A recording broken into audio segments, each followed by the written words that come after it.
Hello, everybody. I am CheeseSlice, and today we're going to be recording two more segments for WBAI and the Progressive Radio Network.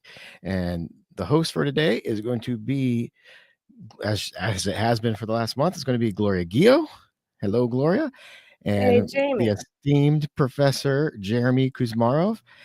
We're going to be talking about Ukraine and the corporate land grab that's going on there after this war is supposedly wraps up. Hopefully it wraps up soon, which was probably the plan from the entire time. And also we will be talking about how progressive Democrats, quote unquote progressive Democrats, are okay with the near $1 trillion military budget, but they're outraged by the denial of gender affirming care of servicemen. So take it away, Gloria. Let's get this show on the road. Thanks, Jayme.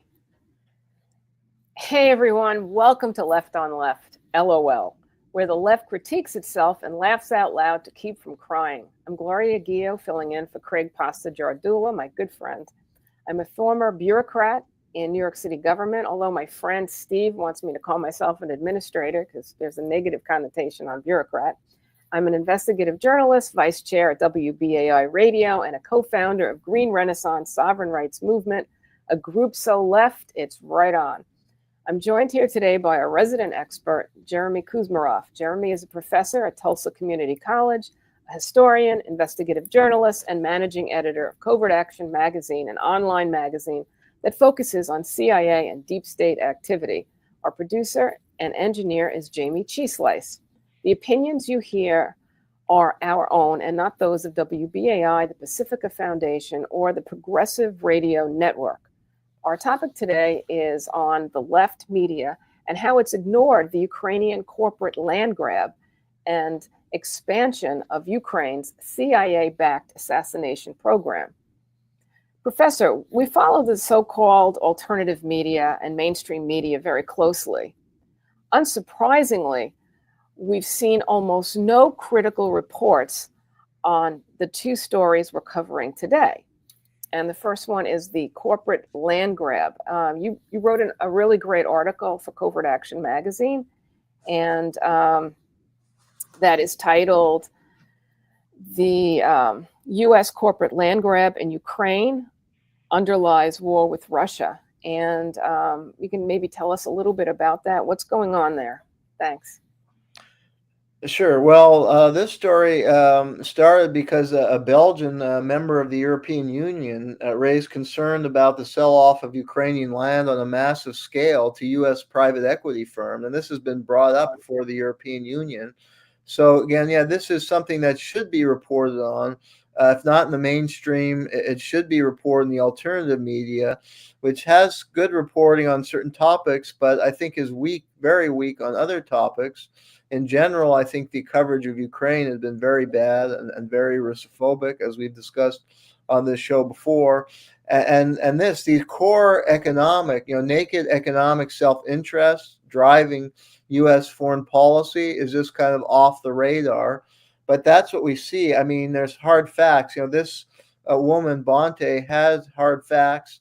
And there's a report by the Oakland Institute that was published about a year ago about the corporate land grab. And the evidence is clear that firms like Goldman Sachs, Vanguard, these top Wall Street equity firms, NHC Capital, are buying massive amounts of Ukrainian land. And Ukraine is the breadbasket of Europe. It had very rich land, agriculture is a staple of its economy. And Zelensky pushed these land privatization and land reform initiatives. And he's heralded as this great leader, champion of democracy. Yet he's canceled elections, and he's passing all this regressive legislation that's allowing the sell-off of Ukraine's land to Wall Street firms, and they're among the biggest landowners in Ukraine now. We also have another topic that we'll discuss later too, which is basically on the CIA and the Ukraine's assassination program.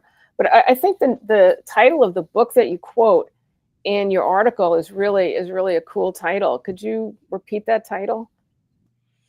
About the corporate land grab, is it? Yeah, the one that the Oakland Institute said.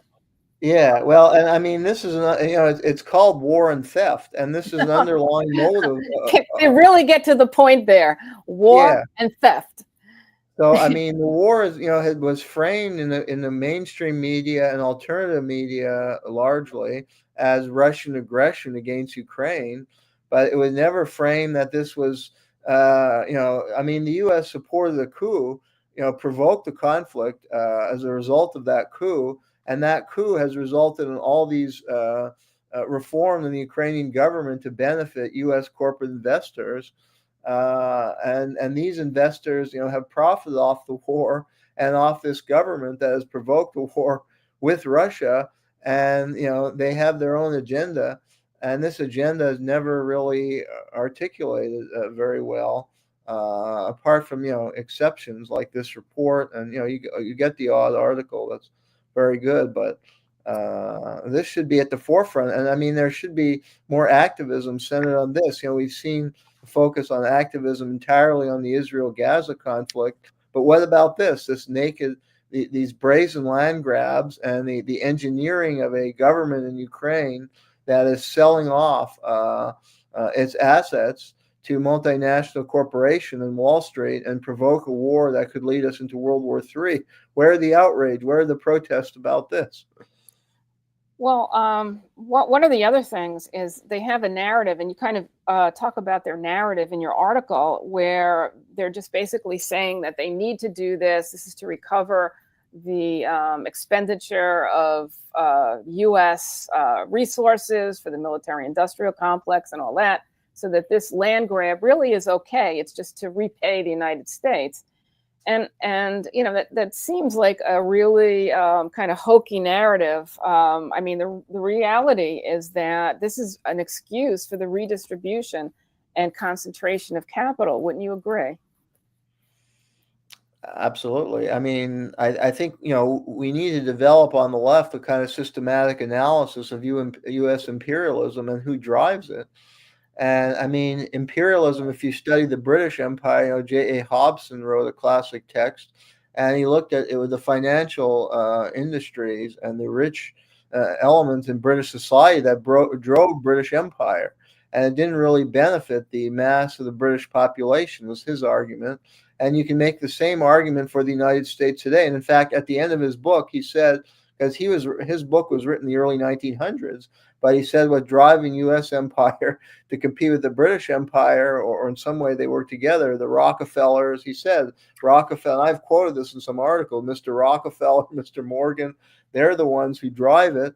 And that's what we see today. It's the Wall Street financial interests that are profiting off overseas military interventions, whether it's from grabbing up the land or resources of countries, or a lot of these companies also own the military and weapons contractors that are making a killing as well. So it's the same forces, and they're providing money. They're paying off the politicians who support these policies. In my article, I discuss Jayme Panetta, who's the son of CIA Director Leon Panetta, and he got $5,000 from NHC Capital, which is a New York-based firm with a headquarters in Rockefeller Plaza, who's owns 500 or 700,000 hectares of choice Ukrainian land, and they're funding Jayme Panetta, who's a staunch hawk on Ukraine. And that's just one example of a politician.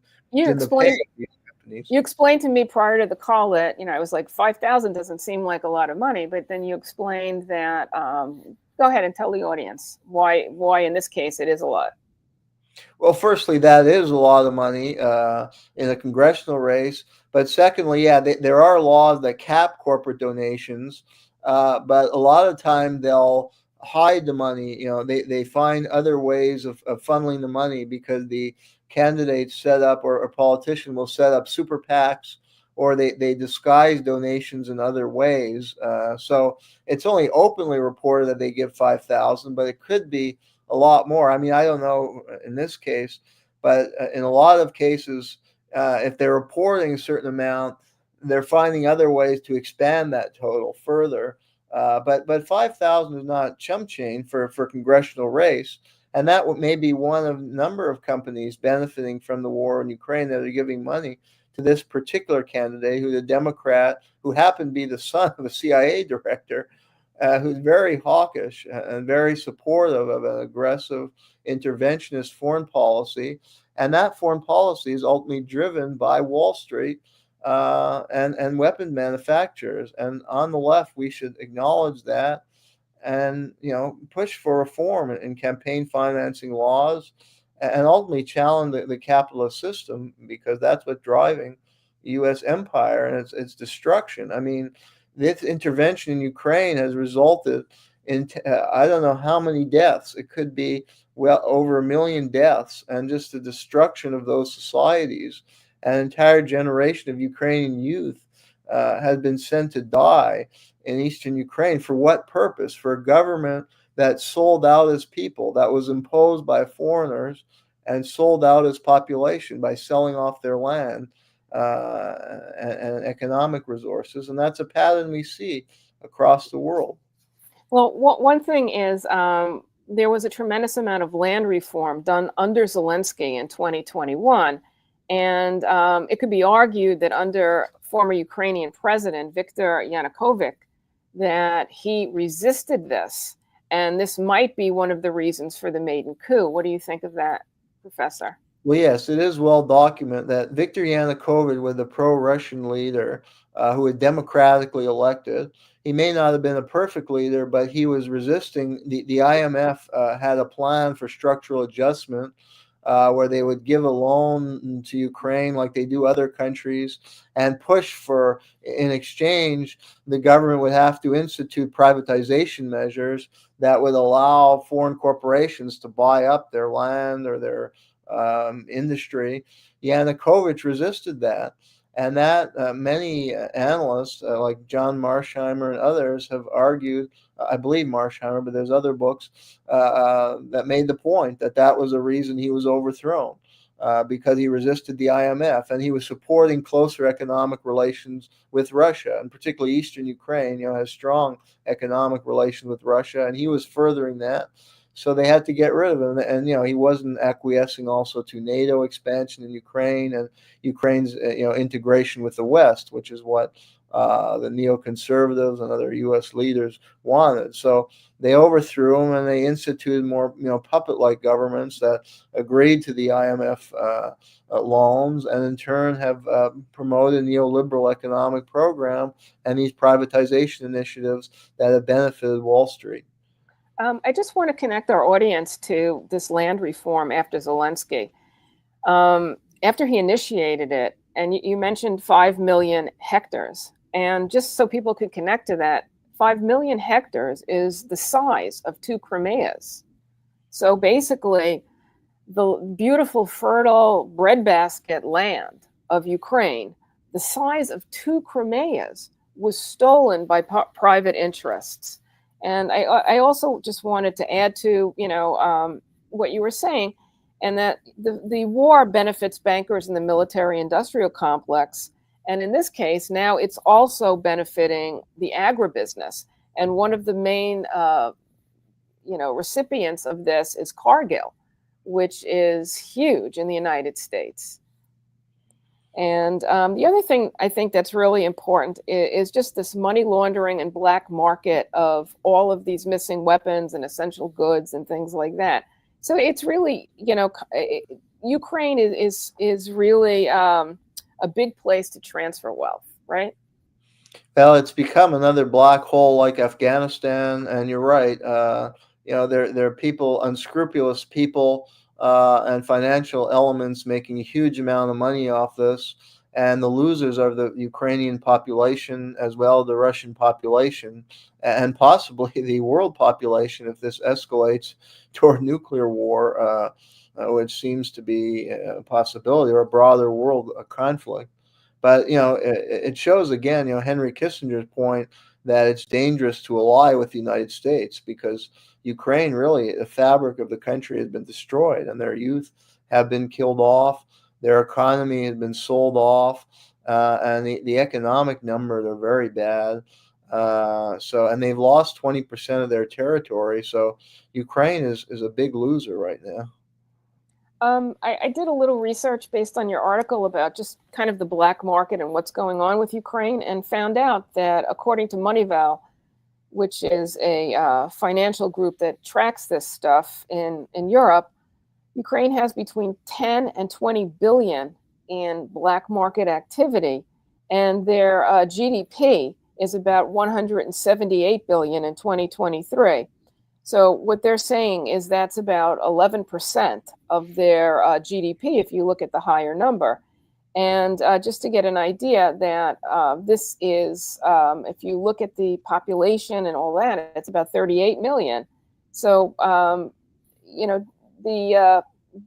the percentage of 11% is very high in the United States.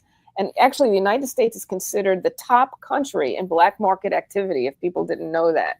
So the U.S. is 1 to 2% of our GDP. So think about Ukraine at 11%. That's really high. So not only are we stealing their land and all this other stuff and killing their people, we're certainly not friends of theirs, but we're also, doing all this black market activity, and also human trafficking is a big one for Ukraine as well, that people don't seem to hear about in the mainstream media. What did I want to say? Oh, we wanted to talk about the Russian general. Yeah. Yeah, we want to talk about that. So this is something else. We wanted to talk about the expansion of Ukraine's CIA-backed assassination program, and it's resulting in the murder of Russian General Igor Krylov, I can't say it, Krylov, who was in charge of Russia's nuclear and biological defense forces, and who raised alarm about U.S. bioweapons labs in Ukraine. And he also deconstructed the false COVID origin narrative and cover-up with precise details that are so granular, they even detail which U.S. scientists and politicians were involved. Most importantly, he was warning the world that the U.S. is planning a new pandemic. And we saw this fantastic video that he did, but we can't really show it because it's all in Russian, and we would really miss our, audience that's listening to the podcast. Can you tell us about, a little bit about what's going on, because you had compared it to the Phoenix program in Vietnam, and how this assassination program really comes from the CIA. Thanks. Sure. Well, and let me say that again, this story is not being well covered. Certainly not in the mainstream media, but there's a silence about it. In show like Democracy Now!, which has a big following on the so-called left, and there have been no segments at all about this on that program. There actually have been some reports in media like Wall Street Journal and New York Times on the front page, although presenting this in a positive light. Amazingly, and what it is a Phoenix-style program in Ukraine to assassinate dissidents against the Zelensky government who are claimed to be pro-Russian. And this assassination campaign, it's led by these commando units, special commando units of the Ukrainian intelligence service that have been trained by the CIA. And the New York Times had an expose that the CIA set up 12 bases in Ukraine after the 2014 Maidan coup. And it was reported in the New York Times that these commando units sneak into Russia and carry out terrorist acts, car bombings. Well, they murdered the Daria Dugina, a journalist who was the daughter of a very prominent Russian philosopher. They carried out bombings in cafes. They murdered bloggers, journalists, and some of it may be linked with this Muratvaret's hit website. And they took out the head of. I just want to jump in. Jayme Kuzmarov is on that list. He's a dad from Tulsa, Oklahoma, and he's on that list just for simply expanding and providing truth of what's going on. Thanks, Jayme. Yeah, and the ones getting killed, there are a number of Americans on the list, like Scott Ritter. Even Henry Kissinger was on the list. So you have some very conservative political figures who are simply said that U.S. policy in Ukraine was counterproductive and would lead to nothing positive, or were urging moderation. They're put on the list. People like Henry Kissinger, and for Russian, who's now passed away, but for Russians on the list, it's deadly. I mean, when they're killed, their name is, they celebrate on the website their death. And the head of the Socialist Party in Ukraine's parliament was assassinated in Moscow. He had to escape the repression in Ukraine, and he was murdered mafia style in Moscow. And this is the latest victim, this general who was warning about these bioweapons program, and he had a lot of insider information from Russian intelligence, stuff we don't know. So, but he was assassinated. And I mean, where are the outrage? Where are the protests against, the aid to Ukraine that's going to a government that is carrying out systematic political assassinations? And this occurred in Central America in the 80s and generated huge outrage and protests on the left. So where is that outrage today? That's a question I ask. Well, go ahead. Within this context, can democracy now be considered a mouthpiece for limited hangouts? Is it controlled opposition for mainstream media? Well, I think, yeah, they're not reporting certain key stories. And so by omission, and they're not I think a lot of people watch that show, who are in the activist community, and they get outraged by stuff that's going on. And there are a lot of good segments on Democracy Now! About some, terrible things going on. But why are they only focused on certain things and not others? Why are they not reporting on this story? And this is, centrally involved the U.S. government. I mean, America, if we're living in the United States, we have to target our activism against the things the U.S. government is doing. And I agree, arming Israel is bad, but also arming Ukraine is bad. And having our CIA train these and work with rogue commando units, many of them may be neo-Nazi or Banderites who worship the Nazi collaborator Stepan Bandera, who are carrying out an assassination program that's reminiscent of the Phoenix Project in Vietnam, which generated huge outrage among the anti-war movement during the Vietnam era, because that was a similar assassination program the CIA was intricately involved in running to assassinate, alleged Viet Cong officials. And a lot of civilians were killed in the Phoenix program. And that's what we're seeing in Ukraine, that civilian officials are being killed, like the head of the Socialist Party in Ukraine's parliament, as well as Russian military figures are being assassinated. And this is an escalation. This is a direct war on Russia when you start assassinating their military generals. So this is causing an escalation of war and a move toward World War III. So the activist community should really be fixated on this and outraged and protesting this, as well as what's going on in the Middle East. But Democracy Now! is for whatever reason, I don't know how the show is run, but for whatever reason, their coverage is very limited and very poor on certain topics. And it's not just Democracy Now! It's other, alternative media, Counterpunch, Truth Out, all these websites that do produce a lot of good content, but for some reason they're very limited or omitting some horrible things that the U.S. government is implicated in. And I don't know why, but it could be infiltration. It could be a variety of factors. I don't know. Okay. How are we doing on time? Jayme, how are we doing on time? Well, We have 2 minutes, so. Oh, okay, great. Okay. Let's see, what else do we want to talk about? Well, and the other thing with the biolabs, this deserved more scrutiny. With this general, he may be privy to inside information.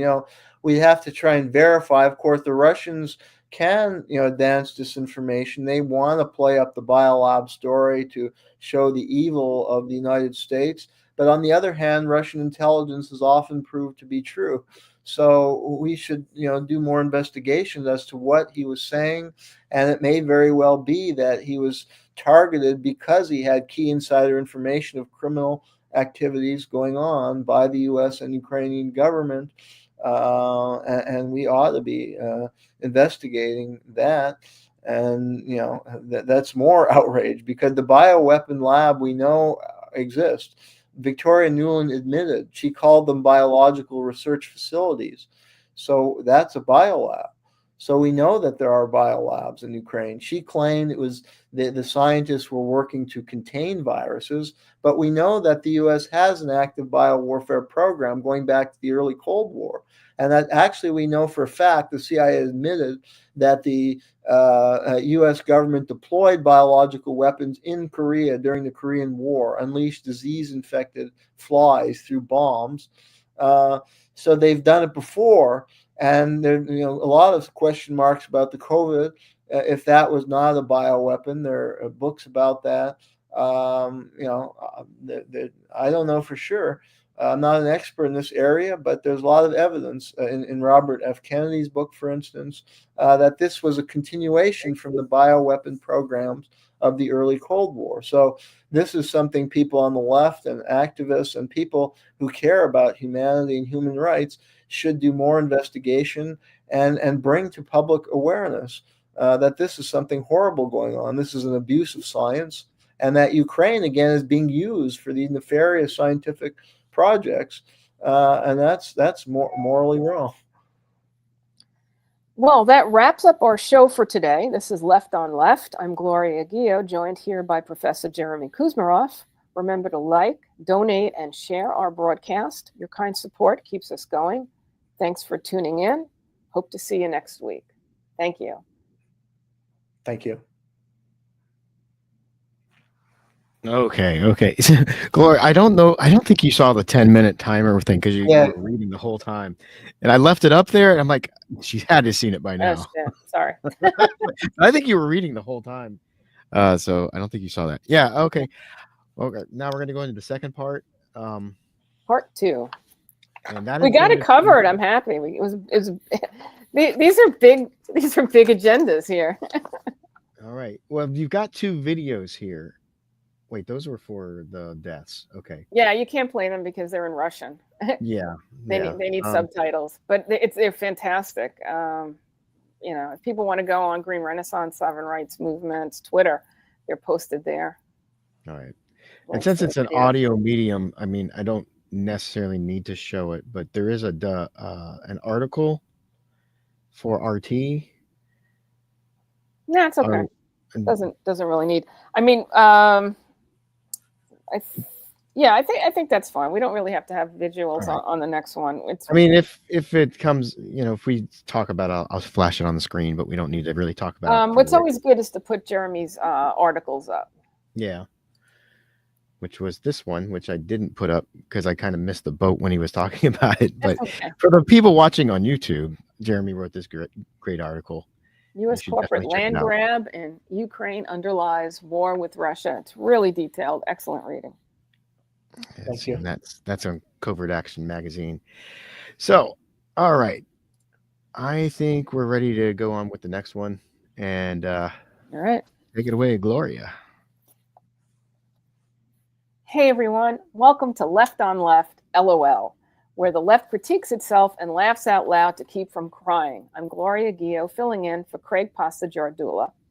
I'm a former administrator in New York City government, an investigative journalist, vice chair at WBAI Radio, and a co-founder of Green Renaissance Sovereign Rights Movement, a group so left, it's right on.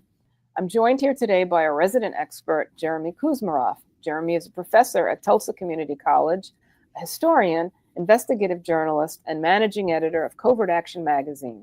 an online magazine that focuses on CIA and deep state activity. Our producer and engineer is Jayme CheeseSlice. The opinions you hear represent our own and not those of WBAI, the Pacifica Foundation, or the Progressive Radio Network. Our topic today is, let me get the glasses, is fake progressive Democrats okay with near $1 trillion military budget, but outraged by denial of gender-affirming care for servicemen and women. And the opening line is the U.S. Senate and House has just passed our gargantuan military budget totaling $895 billion. It passed the Senate 85-14 and the House 281 to 140. Professor Kuzmarov, can you tell us a little bit about this? Thank you. Yes, well, the National Defense Authorization Act, has been passed in Congress, and I think the president will be signing it. And each year we've seen in the Biden administration and also in the Trump administration, it keeps going up. The annual military budget, it's now 45% larger than it was a decade ago. And the budget went up. I did a study. The Obama administration was actually higher than the Bush administration. So we've seen just massive increases in military spending. And, this NDA has $15.6 billion for the Pacific Deterrence Initiative, $33 billion for an expansion of shipbuilding, $53 billion to expand the expansion of the nuclear modernization program that the Obama administration enacted, which called for trillions of dollars in spending to upgrade the U.S. nuclear arsenal. So this is, very ominous. Many people who are listening remember or know about Dwight Eisenhower's warning about the military-industrial complex, and how Eisenhower in his farewell address said that every dollar spent on weapons is a dollar taken away from hungry children. It's a dollar taken away from schools. It's a dollar taken away from, health care, free and affordable and quality health care for the population, which is a goal the government should be trying to meet instead of spending now close to $1 trillion. That's $895 billion. And if, there are some dark aspects of the budget that I think make it well over $1 trillion. And that's really a warped spending priority. And there should be protests over this and an outrage from anybody who's decent, liberal, left, or decent person. But unfortunately, we see very limited pushback. And the pushback is over this controversial issue of gender-affirming care for servicemen and women. So we don't care how many people are killed in a nuclear holocaust. We just want to make sure that their gender matches their ideology. Okay. All right. If I could say, the $15 billion on the Pacific Deterrence Initiative, extra. Xi Jinping called for a win-win. The Chinese leader called for a win-win strategy of cooperation with the United States. And so why do we have to spend that money? But when they go ahead and enact this huge military buildup, and Biden just okayed a huge another $500 million for Taiwan. What message does that send to the Chinese? They're going to arm themselves. They see themselves under siege by the United States, and any prospect for diplomacy and a peaceful outcome is lost. So, this military spending, it's just, it's unnecessary, and it's going to lead to hot wars in the future, and just a very dangerous world environment. And it's leading, we've seen a global increase in military spending, not just in the United States, because when the U.S., causes a reaction among other countries, like considered adversary, they have to invest more in the military. The way they see it, they have to defend themselves. So they're going to invest more of their budget in the military. And that leads to deteriorating quality of life all around the world when so much is invested, and just a very, very dangerous world situation, reminiscent of the era right before World War I or World War II, This is very ominous, and we need pushback. We need progressive movements to fight back against this. And that's and invoke people like Martin Luther King. He was one who said, budget reflects the moral priorities of society, and if you're spending so much on the military and neglecting human needs, something is terribly wrong, and something has gone wrong in our society.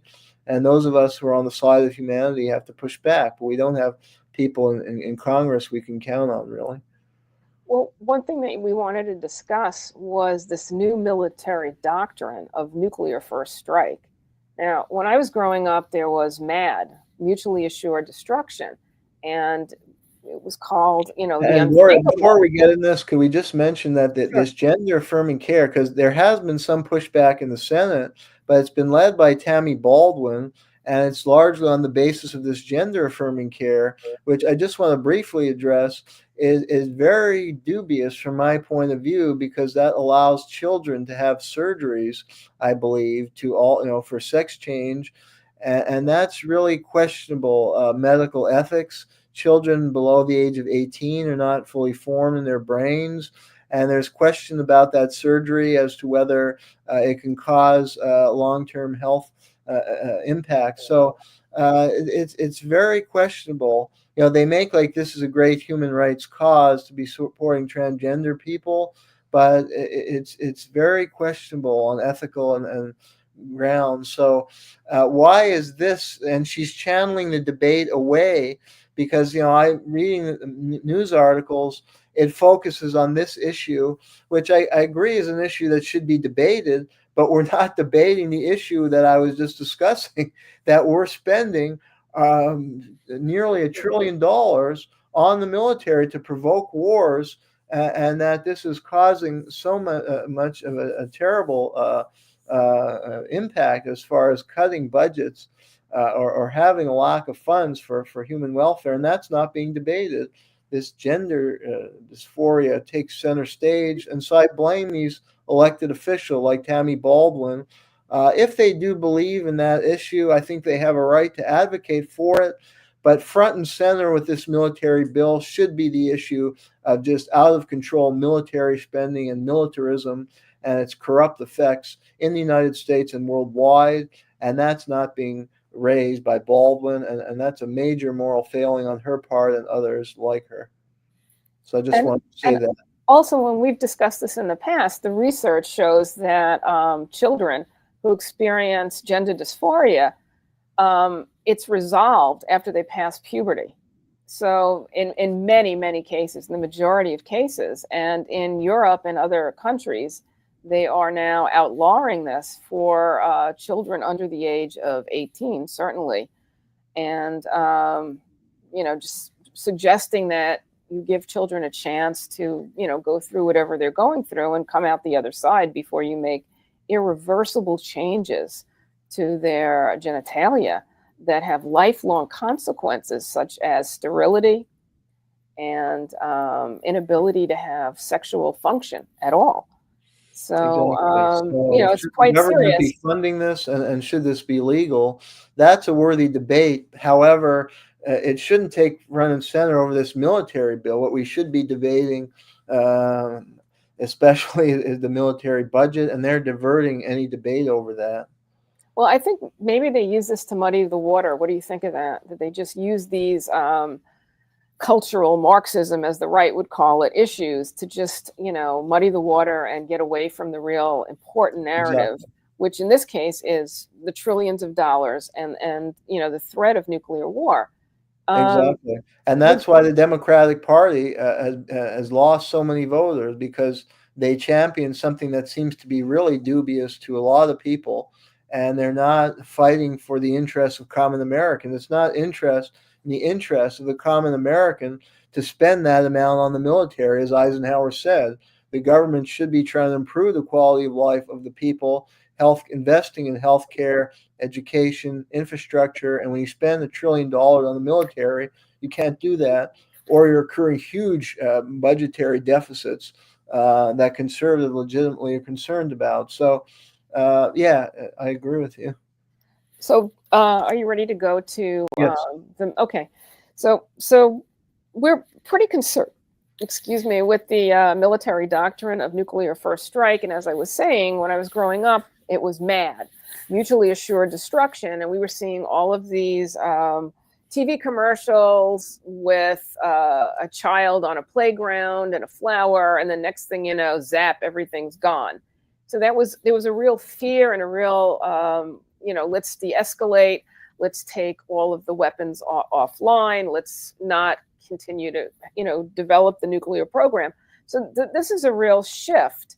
And, one of the things that we've found is that in June 11, 2019, the Joint Chiefs of Staff briefly published and then removed from public access a new edition of their official doctrine on the use of nuclear weapons.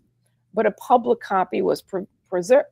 And we have that. It's Joint Publication 3-72, Nuclear Operations, and it's dated June 11, 2019. And, basically it's saying that nuclear weapons could create conditions for decisive results and the restoration of strategic stability.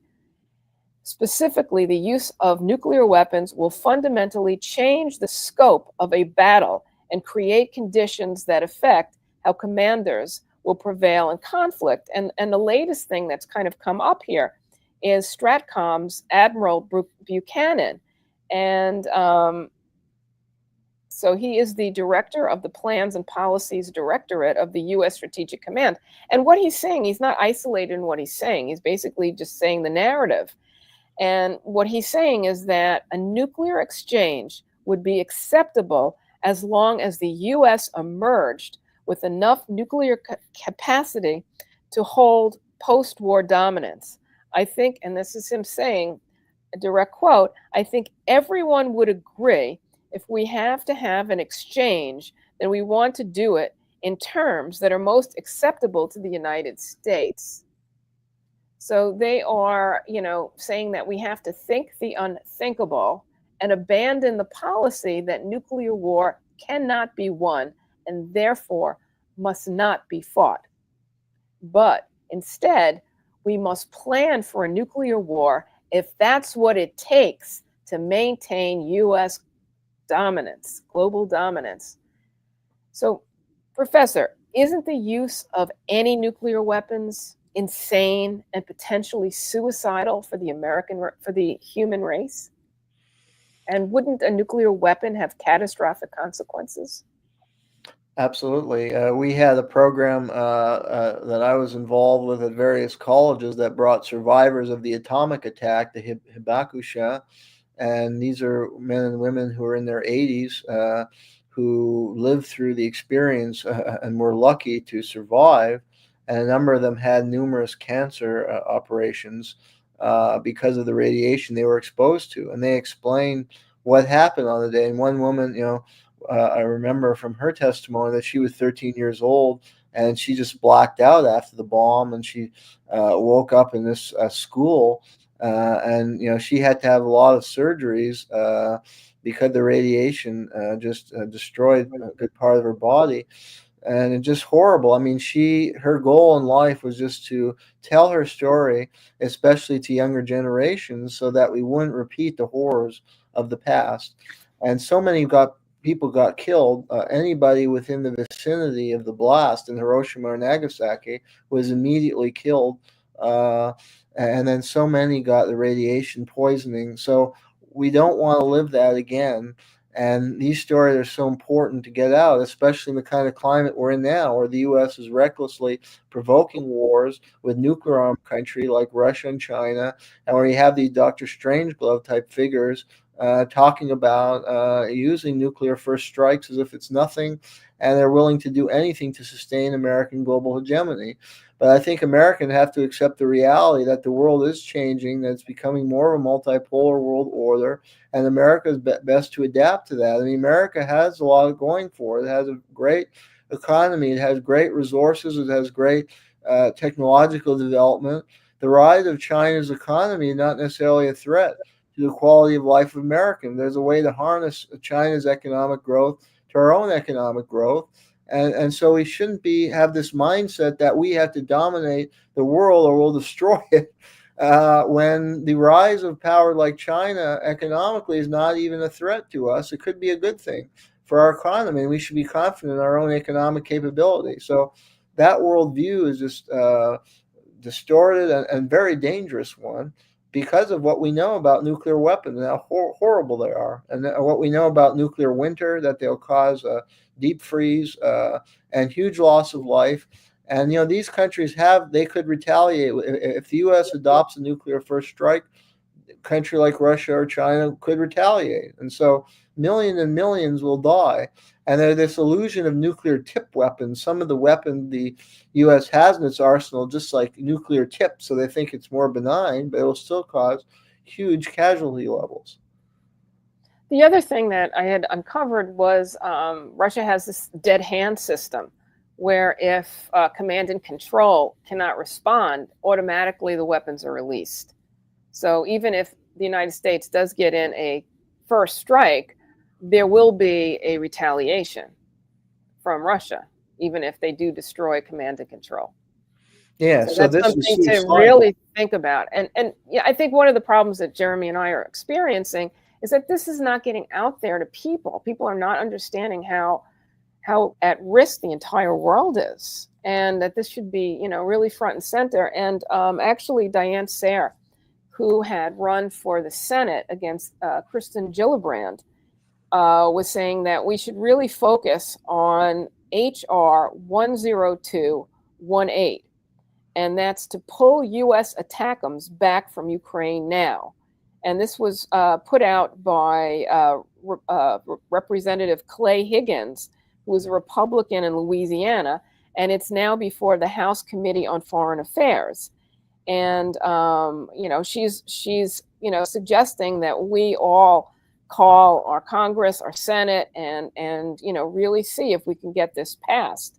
And even if we can't get it passed, it's important to promote it, because it really, we're really at risk, and we want to prevent this escalation. So it's important to focus on this. Yeah, absolutely. I think this is extremely reckless policy we've seen with these escalations of attacks into Russia, a nuclear armed country. And I mean, yeah, it seemed that the leaders have totally lost their moral any moral scruple. And I mean, we didn't see this even in the heart of the Cold War, where the U.S. was attacking directly inside Russia. And Russia has a very strong military. Strong military capability.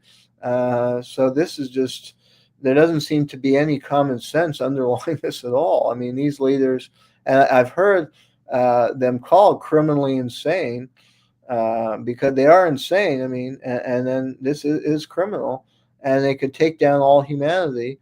And we need a movement to stop this. And this is one good preliminary stopgap measure. We need to bring back on the table the arms control agreements that were signed in the late 80s. Trump tore up the INF Treaty, the Intermediate Nuclear Range Forces Treaty, which limited nuclear weapons, at least certain kinds of them. I mean, that's a starting point. But Trump tore up that treaty, and I think the New START treaty is going to expire, and I don't know if he's going to renew that. That was another arms control treaty. So arms control is a good start. I mean, I think we should abolish, nuclear weapons and restore, positive diplomatic relation with the Russians and China, and try and harness China's growth to our own, and not see them as a threat. But arms control is a good start. So I think that progressives should push for renewal of arms control treaties, or bringing back the INF treaty to at least limit the number of nuclear weapons that could be produced. You know what also is kind of odd is this whole concept of nuclear winter, okay? And it's something that the environmentalists are not even looking at. So we have all these environmentalists working about, like, protect the planet. And they're not saying a word about the possibility of a nuclear winter. I mean, are all these climate groups and all of this just controlled opposition, and also, limited limited things to just narrow, the perspective of what we can say and not say. Because when you look into what is a nuclear winter, you're talking about massive soot and smoke ignited by nuclear explosions that would block sunlight and cause a dramatic drop in temperatures by several degrees. It's called global dimming. And this would destroy all crops, agriculture, and it would disrupt everything worldwide. So even if you had, let's say, a nuclear strike in one continent, that doesn't mean that it wouldn't affect the world. And we see, all of the predator class building these bunkers, which I think are silly. I mean, like, I'd love to talk about bunkers every time we talk about nuclear war, because you're talking about the elite basically wanting to imprison themselves for like 10 to 20 years underground, just to maintain global dominance. I mean, it's so insane. So and we should remember back to the previous segment that who drive the U.S. empire and this ambition to be globally dominant, that doesn't benefit the population at large, because that's what I was saying. I mean, the United States has a lot going for it economically and could harness China's economic growth to its own. But there is a super class that benefits from empire, and the one committed to global hegemony, and the one that will go to the ultimate, may be willing to go to the ultimate to preserve that. So that's what we're dealing with. I agree that some of these environmental groups or even peace groups, and they're very well intentioned, but I think sometimes they should play up more the class dimension at play here, and that really we have to challenge that plutocracy.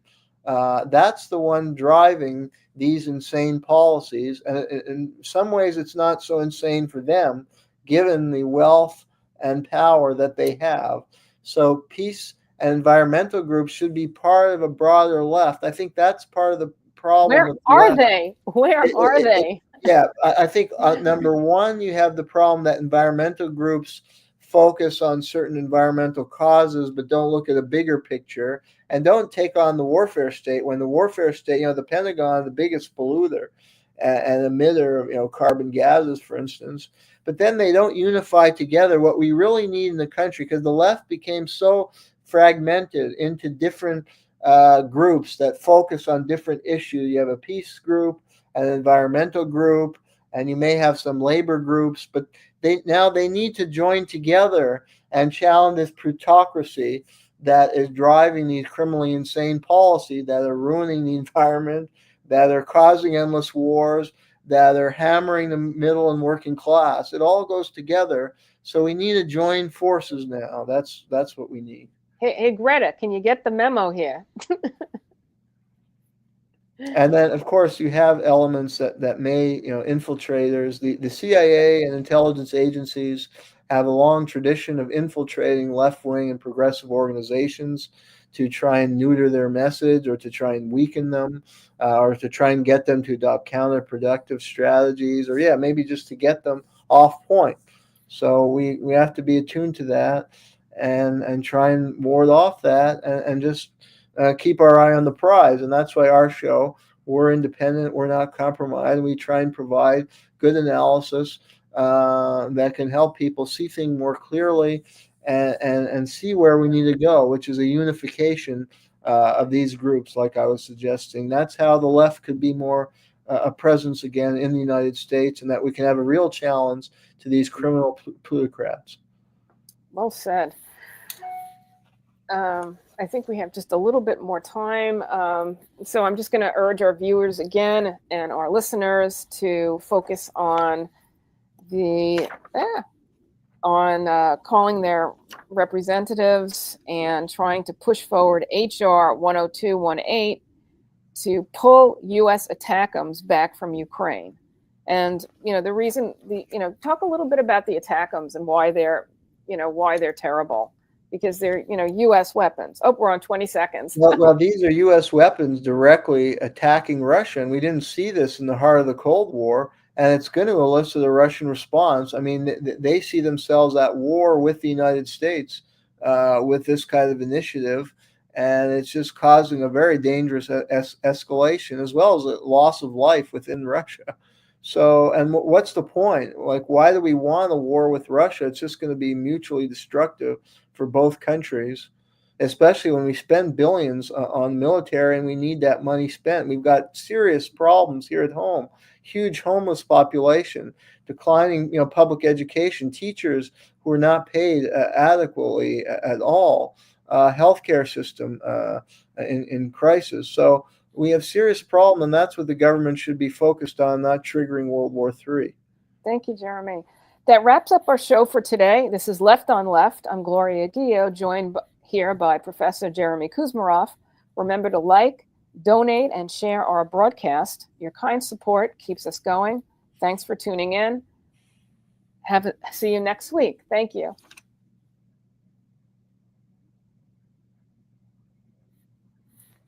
All right. Good job, Gloria. Okay, that'll do it for today. I think I was going to say something about being a WBAI buddy, but I got tongue-tied.